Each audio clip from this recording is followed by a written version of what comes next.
O telão não está pegando na tecla.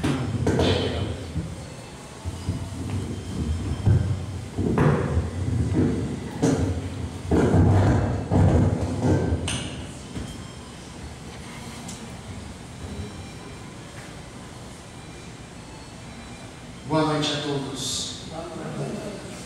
Que a paz, o amor de Jesus continue presente em nossos corações.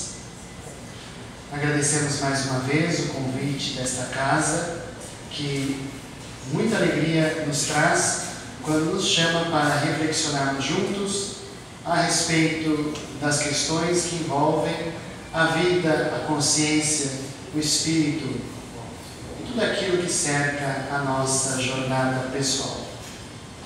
Hoje nós fomos convidados a reflexionar a respeito de uma das personagens mais importantes da doutrina espírita.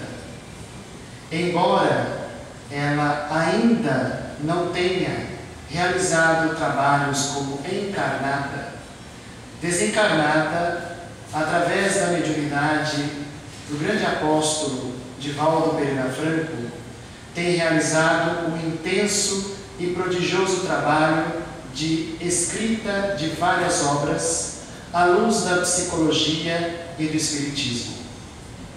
Joana de Ângeles se apresentou a Divaldo Pereira Franco nos anos 1940, quando ele tinha por volta de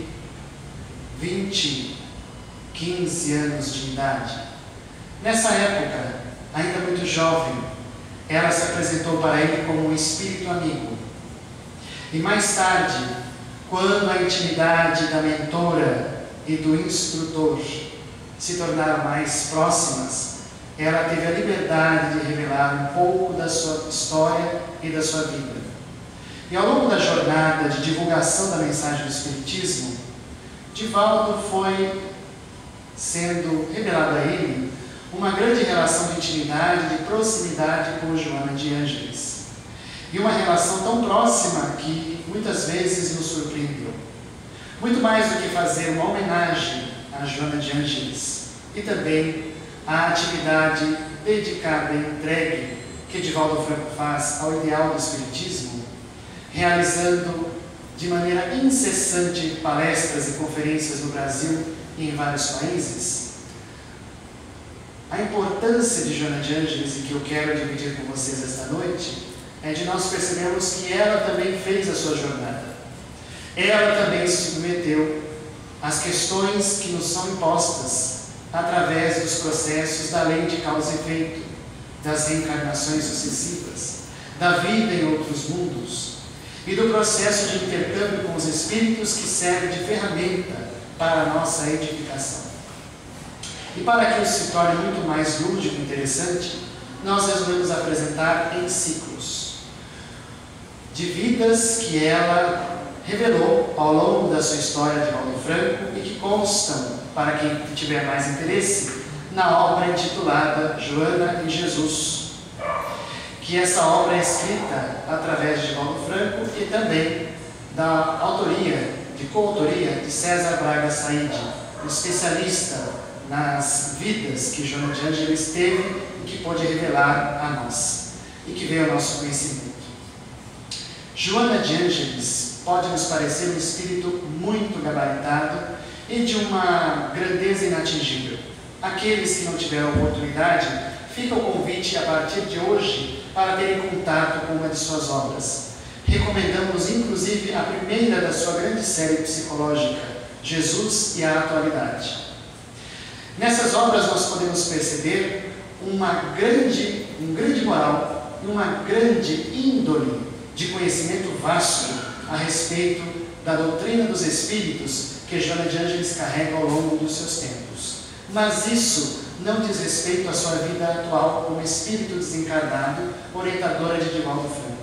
Diz respeito a muitas outras vidas que ela teve e que serviram desse grande mistério para o seu progresso. E é por isso que essas vidas acumuladas se tornaram o verdadeiro êxito do amor. E é por isso que nós vamos conhecer algumas dessas vidas na nossa palestra de hoje. Antes de iniciar cada episódio, para que possamos introjetar ainda mais esse sentimento de mergulharmos na personagem, vocês ouvirão a introdução das 4 suítes orquestrais de Johann Sebastian Bach, para que através da música ela sirva de instrumento para nós mergulharmos nessa personagem de admirável encanto e de incrível respeito que nós devemos como espíritas.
Numa viagem que Divaldo Franco realizou ao lado do seu grande parceiro de jornada, Nilson de Souza Pereira, juntos eles fundaram a grande obra social em Salvador chamada A Mansão do Caminho.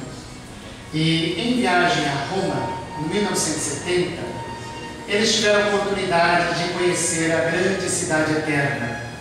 E naquela ocasião tiveram a chance de conhecer um dos seus mais suntuosos monumentos, o Coliseu Flaviano, aquele dos famosos espetáculos do passado de horror, e que hoje é uma peça histórica de inigualável admiração e encanto de todos que tiverem a chance de conhecer pessoalmente.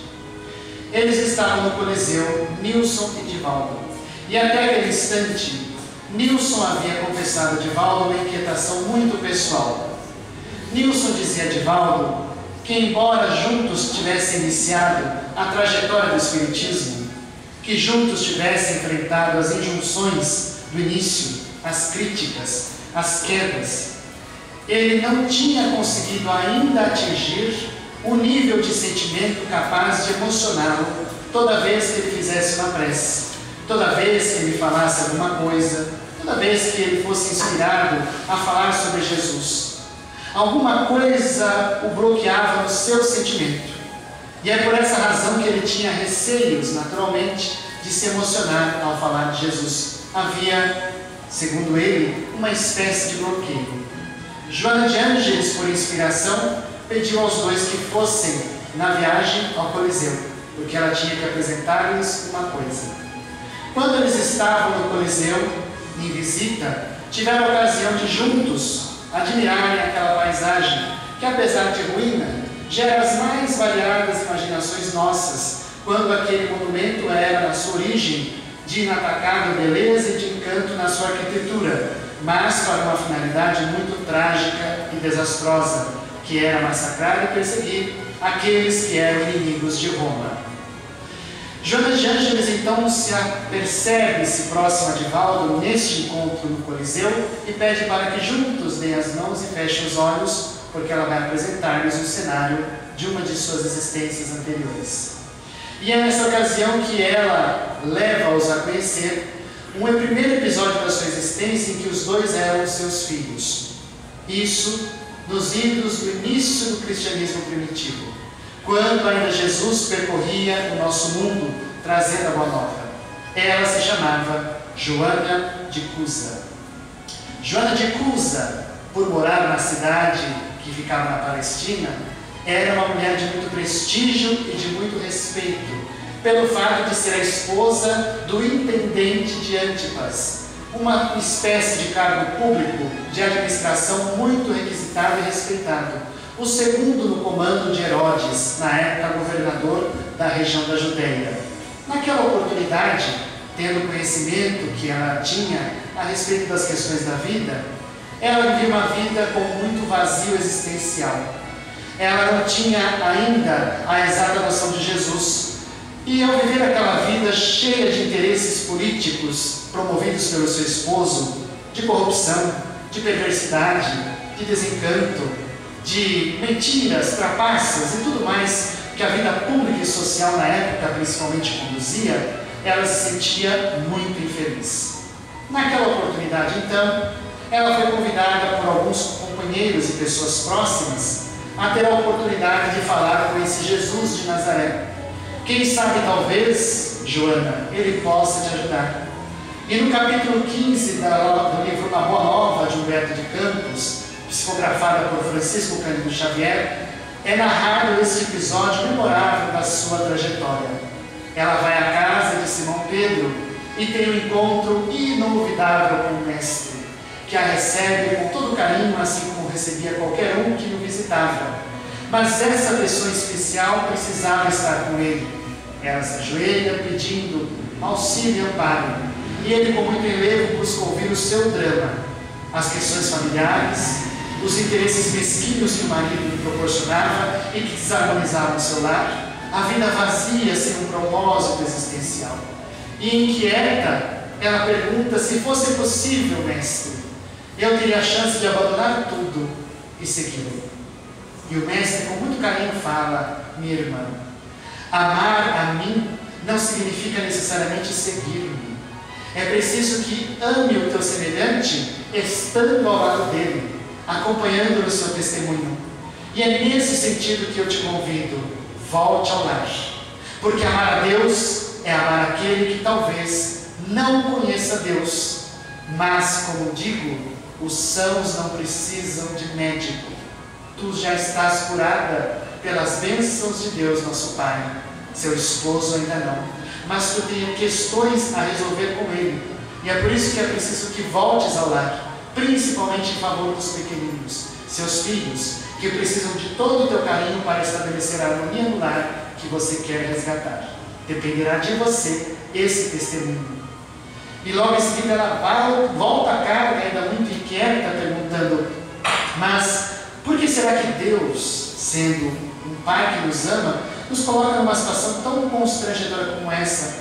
Não seria mais fácil impor as minhas condições, como agora cristã convertida, a sua mensagem, impor essa mensagem para que ele a aceite?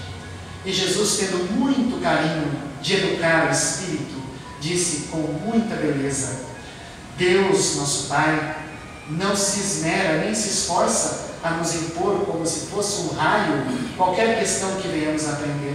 Por acaso ele obriga as pessoas a se converterem à sua mensagem? Por acaso ele obriga ao cego que volta a ver a acreditar no milagre que lhe causou esta bênção? Por acaso Deus, numa ação miraculosa, é capaz de converter as criaturas humanas? Se ele fosse assim, ele não seria justo com a sua mensagem. Por isso Deus dá a cada um o seu momento preciso, para que individualmente cada um se descubra, cada um encontre o caminho para com ele. Assim como você, Joana, encontrou esse caminho, seu esposo te encontrará certamente, com o teu auxílio. Vá, filha, e ser fiel. Joana de Cusa ficou encantada na mensagem de Jesus. Adquiriu forças para retornar ao seio do lar e enfrentar as licenças e os problemas, transtornos que, causados pelo marido, desequilibravam o ambiente do lar. Mas ela não se desequilibrou mais. Estabeleceu uma relação de harmonia consigo própria. Preencheu o seu vazio existencial, começando a seguir as pregações de Jesus. Até que, em um determinado momento muito determinante para a vida do Cristo, quando ele está preso, e a decisão da sua vida está nas mãos de Pôncio Pilatos, ocorre a grande separação de escolhas. Joana, ao lado de uma devotada companheira, vão em direção até Pilatos para pedir em favor de Jesus, o que é negado a elas. E ao contrário, o seu esposo, com a ajuda de Pilatos, realiza uma trama sórdida para trazer grandes injustiças a uma personagem que consta em outra obra chamada Há 2000 anos, Lívia Lentúlia, é colocado numa trama sórdida pela amante de Pilatos, para que ela seja colocada sob suspeita diante de seu esposo Públio Lentulus, Emmanuel, naquelas épocas. Então você veja que os espíritos que convivem no mesmo lar, cada um escolheu um propósito específico, cada um determinou seu sentido existencial. Com o passar dos tempos, o marido sofreu as leis de causa e efeito dessa injunção. Perdeu fortunas, perdeu as alianças, caiu em desgraça e, sob moléstias muito graves, veio a desencarnar tristemente. A Joana coube sozinha sustentar o lar como viúva, cuidando dos filhos. Os dois filhos, extremamente devotados à causa dela, abraçaram o seu ideal de Jesus. E ela, sem ter nada para dar, dava a sua palavra de consolo a quem a procurava. Dava aquilo que caía nas suas mãos de bênçãos, seja uma comida, seja água, aquele que